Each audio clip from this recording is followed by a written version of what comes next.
Histórias do caminho, do significado especial no nome de Jesus. Sigamos Jesus. 1º de janeiro de 1932.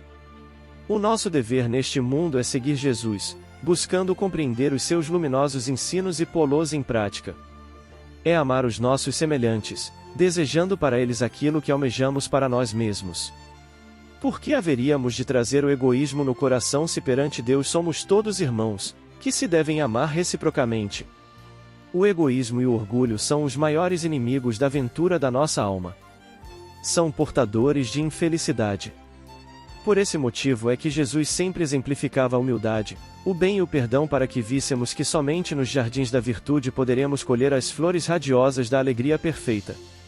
Aquele que se norteia pela prática do bem, numa existência repleta de atos de bondade, de desinteresse e amor, é aquele que amontoa os seus tesouros longe das traças e dos ladrões.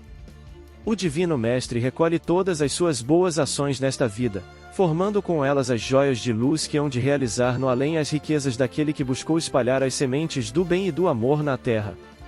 Os bons, os que buscam acompanhar os passos radiosos de Jesus, é que serão felizes, porque possuirão, além da vida perecível, a ventura imortal.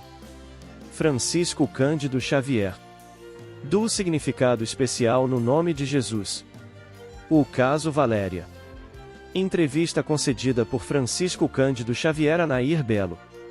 Nair, Chico, conte-me uma coisa, se existirá significado especial no nome de Jesus, você poderia citar, para todos nós, um fato pessoal do seu conhecimento? Chico, eu peço licença para contar alguma coisa a respeito.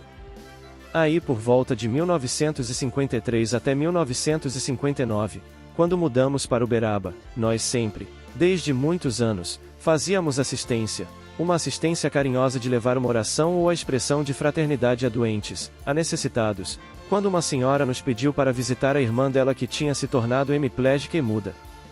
A moça tinha uns 40 anos, chamava-se Valéria. Então, fomos a primeira vez, nós fazíamos sempre aos sábados nossas visitas. Íamos visitar Valéria, levávamos um pedaço de bolo, algumas balas, isto que se dá a uma criança, porque a gente não podia fazer mais, mas visitávamos Valéria com muito carinho, eram diversas casas e ela, Valéria, estava numa delas. A irmã dela chamava-se de Laura. A casa se erguia num lugar onde em Pedro Leopoldo se construiu o recinto das exposições pecuárias. Eu estou explicando, porque alguém na minha cidade poderá perguntar onde estava esta casa. Estava no lugar onde está hoje o recinto das exposições pecuárias. Então, todos os sábados, durante uns 6 anos, visitávamos Valéria e levávamos uma prece e ela guardava um pedaço de bolo debaixo do travesseiro. A irmã dela, a dona da casa, muito distinta, muito amiga, nos recebia com muito carinho. Num sábado, eu fazia a prece, no outro sábado, outro amigo fazia a prece, no outro, uma senhora fazia a prece, e, assim, estávamos há uns 6 anos, quando Valéria foi acometida por uma gripe pneumônica muito séria e de Laura chamou um médico e o médico avisou que ela estava às portas de uma pneumonia e a pneumonia se manifestou. A pneumonia se manifestou e nós chegamos no sábado. Ela estava muito abatida e todas as vezes que nós íamos, eu falava: Valéria, agora você fala a Deus. Ela lutava muito para falar, porque ela entendia tudo, mas não conseguia. Eu falava assim: Jesus, Valéria. Ela fazia força, mas a língua enrolava e ela não conseguia. Isso se repetiu mais de 6 anos, mas neste sábado, a pneumonia, se eu falei: Dona Laura, ela está com febre muito alta, o que diz o médico? Bem, o médico que está tratando já deu bastantes antibióticos e ela está bem medicada. E eu falei assim: Está bem, agora, ao invés de virmos aos sábados, viremos todos os dias. E ela sempre piorando. Então, num sábado, no último sábado, depois que fizemos a prece, eu falei: Valéria, fala a Jesus, fala a Deus. E ela, mas não falava. Eu falei: Valéria, Jesus andou no mundo, curou tanta gente, tantos iam buscá-lo nas estradas, na casa onde ele permanecia, e pediam a ele a graça da melhora, da cura, e foram curados. Lembra de Jesus andando e você caminhando, embora você não esteja caminhando há tantos anos, lembre de você caminhando e chegando aos pés dele e dizendo: Jesus. Fale Jesus. Aí ela falou: Josuzu, Josuzu. Eu falei: Meu Deus, mas que alegria! Valéria falou o nome de Jesus, que coisa maravilhosa! Dona Laura, venha cá para a senhora ver. Ela com muita febre, mas ficou satisfeita falando: Josuzu. Josuzu. E não me esqueço daquele nome vibrando nos meus ouvidos. Eu falei: Ela vai melhorar, ela está falando Jesus, Dona Laura. Nós todos muito alegres, ela sorrindo, mas desinteressada do bolo que tínhamos levado, a febre muito alta. Eu falei: Valéria, repete, eu estou tão interessado de ver você falar o nome de Jesus. Fale Jesus, Jesus. Ela falou: Josuzu, Josuzu. Mas dando todas as forças. Aí, eu falei: Se Deus quiser, ela está muito melhor. Mas, no outro dia de manhã, chegou a notícia de Laura de que Valéria tinha falecido pela manhã, tinha desencarnado. Fomos para lá, e tal, e lembramos muito aquela amiga que estava partindo. Comoveu-nos muito e sofremos bastante, porque ela era muito querida, uma criatura que não falava, mas tinha gestos extraordinários. Mas os anos rolaram, os anos passaram e eu mudei para Uberaba e, em 1976, fui vítima de um infarte que me levou ao médico, que me hospitalizou em casa.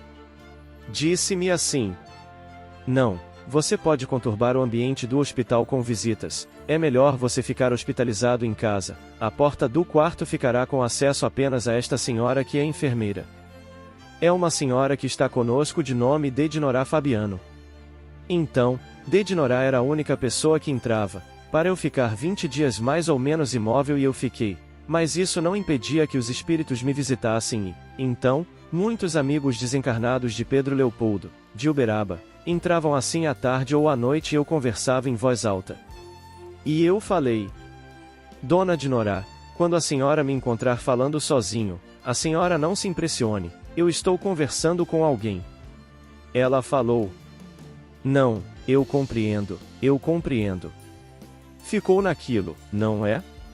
E uma tarde entrou uma moça muito bonita, no quarto havia sempre uma cadeira perto da cama. Ela entrou, eu falei em voz alta: Pode fazer o favor de sentar. Ela falou: Você não está me conhecendo? Eu falei: Olha, a senhora vai me perdoar, eu tenho andado doente com problemas circulatórios e eu estou com a memória estragada e eu não estou me lembrando. Mas era uma desculpa, era porque eu não estava reconhecendo mesmo. Então, ela falou assim: Mas nós somos amigos, eu quero tão bem a você. Era uma moça morena, muito bonita. Aí eu falei: Olha, eu não posso assim de momento fazer muito esforço de memória, porque o médico me recomendou repouso mental. Minha senhora, faça o favor de dizer o nome.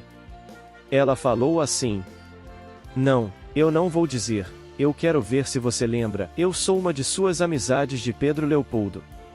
Eu falei assim: Então, a senhora pode falar, se a senhora falar Maria ou Alice, eu conheço tantas. Então fale o sobrenome da família, porque pela família eu vou saber. Ela falou assim: Não, eu não vou falar, eu vou falar um nome só, quando eu falar, você vai lembrar quem é que eu sou. Eu falei: Então, a senhora faz o favor, fala o nome que a senhora quer falar e ela foi e falou assim: Josuzu. Eu falei: Meu Deus, é a Valéria. Meu Deus, Valéria, como você está bonita. Eu não mereço a sua visita. Ela disse: Mas eu vim lembrar os nossos sábados, em que nós orávamos tanto. Eu lembrei da última palavra e eu vim te trazer confiança em Jesus. Chico relata o episódio muito emocionado. Pôs a mão no meu peito e a dor desapareceu. Então, isso para mim, eu acho que o nome de Jesus é tão grande que remove os nossos obstáculos orgânicos. Eu estou com uma angina que ficou como sendo uma herança do infarte, mas uma angina muito bem controlada. Eu sigo as instruções médicas, as instruções dos amigos espirituais, me abstenho de tudo aquilo que eu não posso usufruir, de modo que eu, graças a Deus, vamos dizer, estou doente, mas estou são. Se alguém puder compreender. Francisco Cândido Xavier. Emmanuel. Comentários finais. O mestre dos mestres, em sua grandeza, fez-se pequeno. Pobre, nasceu numa manjedoura. Foi ofendido, desacreditado. Inocente de toda a culpa, levarão-no ao madeiro da cruz generoso. Em sua paixão ensinou-nos a perdoar e, Pai, perdoa-lhes. Eles não sabem o que fazem. Por um instante, cerremos os olhos e pensemos nele. Bondoso Jesus, que conheces a toda a humanidade e a cada um de nós em particular, permite que nossas mãos não se apartem das tuas. Permite que os nossos pés possam seguir as pegadas que deixaste em nossos caminhos. Auxilia-nos para que, nas lutas de cada dia, nosso coração pouco a pouco se iguale ao teu. Que em nossas fraquezas, dificuldades e dores, digamos o nome de Jesus alto ou no segredo da nossa alma. Que em nossas ações diárias, em nossos pensamentos e sentimentos, sigamos Jesus, o caminho, a verdade e a vida. Jesus és a luz do mundo. Vem Archote de luz, vem Jesus, viva Jesus. Nascer, morrer, renascer ainda e progredir sempre, tal é a lei. Base bibliográfica. Chico Xavier, A Aurora de uma Vida entre o Céu e a Terra, autores diversos subscritos por Francisco Cândido Xavier, capítulo 75, Sigamos Jesus. Jesus em nós, pelo Espírito Emmanuel, médium Francisco Cândido Xavier, entrevistas, capítulo 06, do significado do nome de Jesus, o caso Valéria. Redação do Momento Espírita, com base em entrevista concedida por Francisco Cândido Xavier a Hebe Camargo e Nair Belo, em dezembro de 1985. Em 27 de setembro de 2018.